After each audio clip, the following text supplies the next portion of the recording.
மக்களுக்கு நல்லது பண்றதுக்கு அரசியலுக்கு வாங்கடா, கொள்ளை அடிக்கிறது கொலை பண்றதுக்கு அரசியலுக்கு. தமிழர்களுக்கு வணக்கம். நான் உங்கள் வெங்கிரத்னம். சில சொந்த பணிகள் காரணமா காலையில இருந்து வீடியோ போட முடியல, கொஞ்சம் தாமதம் ஆயிடுச்சு. தாமதத்திற்கு வருத்தம் அப்படிங்கிறத தெரிவிச்சுக்கிறேன். ஆனா காலையில இருந்து வீடியோ போடாததுக்கு ஏகப்பட்ட சம்பவங்கள் அப்படிங்கிறது இன்னைக்கு நடந்திருக்கு. எல்லாத்தையும் சேர்த்து வச்சு செஞ்சிட்டா போச்சு அப்படிங்கிற மாதிரி மொத்த விஷயங்களையும் நாம பேசிடுவோம். என்னென்னத்தை பத்தி பேச போறோம் அப்படின்னா, ஸ்டாலின் அவர்களுடைய வழக்கு, சைதை துரைசாமி அவர்கள் தொடர்ந்த அந்த தேர்தல் வழக்கு அப்படிங்கிறது ஜட்ஜ்மெண்ட் ரிசர்வ்டு, அதை பத்தி நம்ம பேச போறோம். ரெண்டாவது, அதாவது ஒரு நல்ல ஆட்சியை கொடுக்கறதுக்கு ஒருத்தர் எப்படி வேணாலும் யோசிச்சிருந்திருக்கலாம், நல்ல ஆட்சி கொடுத்திருந்திருக்கலாம் அப்படின்னு நாம எப்படி வேணாலும் வச்சுக்கலாம். அதை நான் எப்படியோப்பா யோசிச்சாலும் நல்ல ஆட்சியை கொடுத்துறாங்கப்பா அப்படின்னு.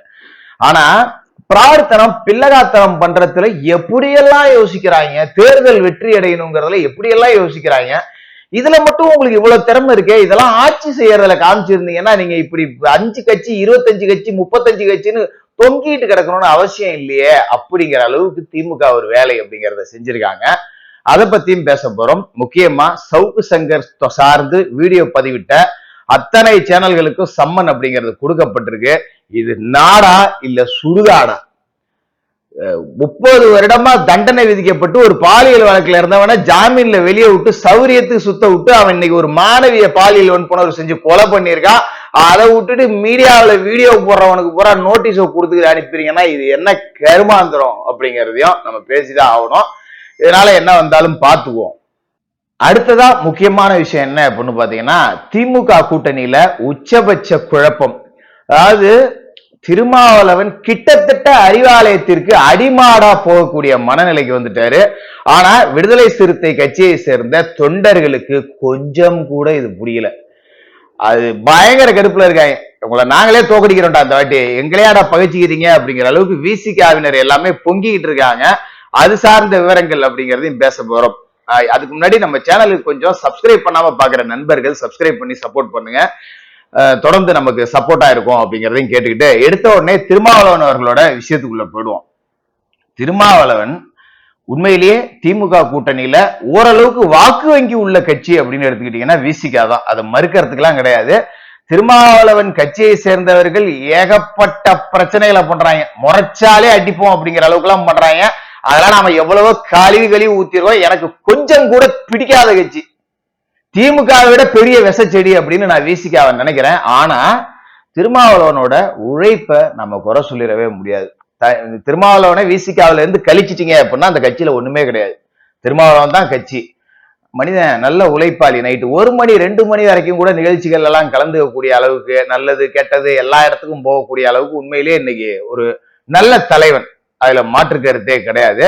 பட் அந்த கட்சிக்காரர்கள் பண்ணக்கூடிய அடாவடிகள், கட்ட பஞ்சாயத்துகள் அது எப்பவுமே நம்ம எடுத்துதான் நிற்போம். என் மேல கூட 2 கேஸ் போட்டிருக்காங்க, சம்பந்தமே இல்லாத பிசிஆர் வழக்கு போட்டிருக்காங்க.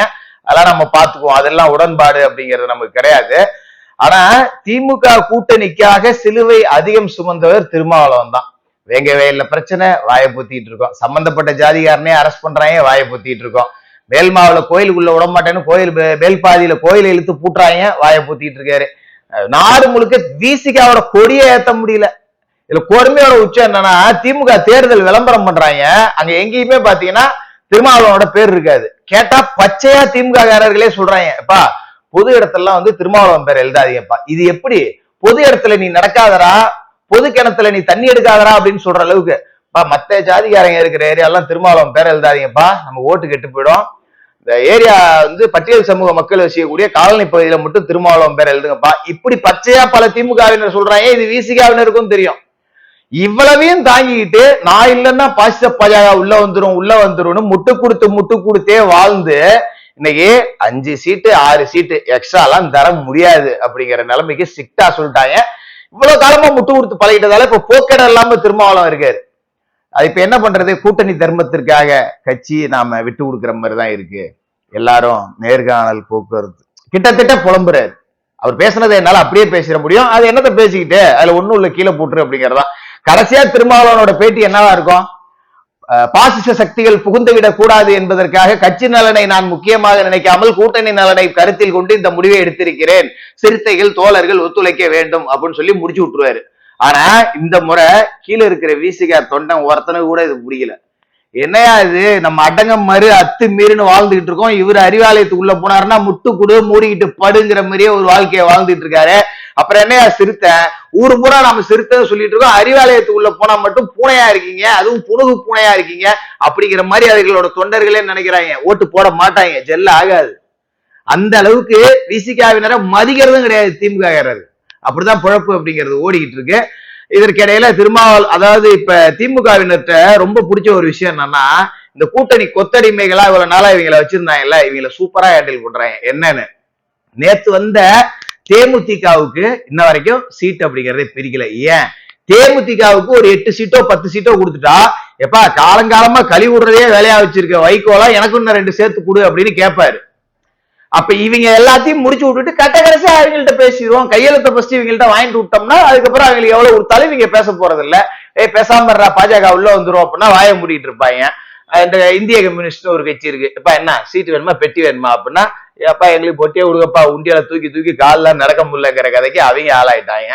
இதுல மார்க்சிஸ்ட் கம்யூனிஸ்ட் மட்டும் முருகிட்டு இருக்கு. அது ஒன்றும் பெருசாலாம் முருகாது. கடைசியில ஏதோ கூட்டணி நலன், பாஜக, பாசிச சக்திகள், மதவாத சக்திகள் அப்படின்னு வழக்கம் போல வடக்கதையை சுட்டுட்டு மறுபடியும் அறிவாலயத்துக்கு அடிமாடாதான் போக போறாங்க. இதுதான் முக்கியம். ஆனா தேமுதிகவுக்கு சீட்டு ஒதுக்காம இவங்களை எல்லாத்தையும் ஹேண்டில் பண்றாங்க பாருங்க. தேமுதிக ஒரு ராஜ்யசபா சீட்டு, இத்தனைக்கும் இன்னைக்கு வாக்கு வங்கின்னு பாத்தீங்கன்னா விசிகா விட சின்ன கட்சி, காங்கிரஸை விட விசிகா பெரிய கட்சி. இன்னும் சொல்ல போனா காங்கிரஸுக்கு 28 சீட்டு ஒதுக்குறாங்க, தேமுதிகவுக்கு 8, விசிகாவுக்கு 6 அப்படின்னா எப்படி இருக்கும் கொஞ்சம் யோசிச்சு பாருங்க அந்த கட்சியினரோட மனநிலை அப்படிங்கறத.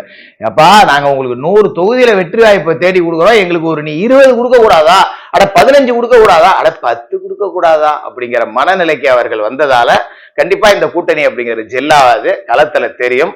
அதே மாதிரி இந்த பிராடு பில்ல காத்தன வேலையெல்லாம் ரொம்ப கரெக்டா பார்ப்பாங்க அப்படின்னு சொன்னோம் பாத்தீங்களா. அந்த அடிப்படையில தான் ராமதாஸ் அவர்களும் சசிகலா அவர்களையும் இணைத்து வைத்திருக்கிறது திமுக. இதற்கு பின்னணியில திமுக தான் இருக்கு. இது திமுகவோட சி டீம். பி டீமா ஏற்கனவே இந்த சீமான் செயல்பட்டு இருக்காரு. வாப்ப நான் சொல்றேன், ஏன்னா இந்த தமிழ் தேசிய ஆதரவு கொண்ட ஒருத்தம் கூட தமிழீழத்தை அழிச்சு ஒழிச்ச திமுகவுக்கும் காங்கிரஸும் ஓட்டு போடவே மாட்டான். ஒரே ஒரு என்டிகே வாக்காளனை கூப்பிட்டு திமுக ஓட்டு போடுன்னு கழட்டிக்கிட்டு அடிச்சு போடுவான் காலில் இருக்கிறத, என் இனத்தை அழிச்சு கொண்டுட்டு எங்கள்கிட்ட ஓட்டு கேட்கிறேன்னு. ஆனா அவனுடைய ஓட்டுலாம் திமுகவுக்கு எதிரானவர்களுக்கு போயிடக்கூடாதுங்கிறதுக்காக ஒரு பி டீமா திரும்ப சீமானை உருவாக்கி வச்சு திமுக அந்த ஓட்டை செல்லாத ஓட்டா மாத்திக்கிட்டு இருக்கு. எனக்கு சீமானவர்களோட சித்தாந்தத்துல பலதுல உடன்பாடு இருக்கு, ஏன்னா அது எல்லாம் மேதகுவோட சித்தாந்தம்.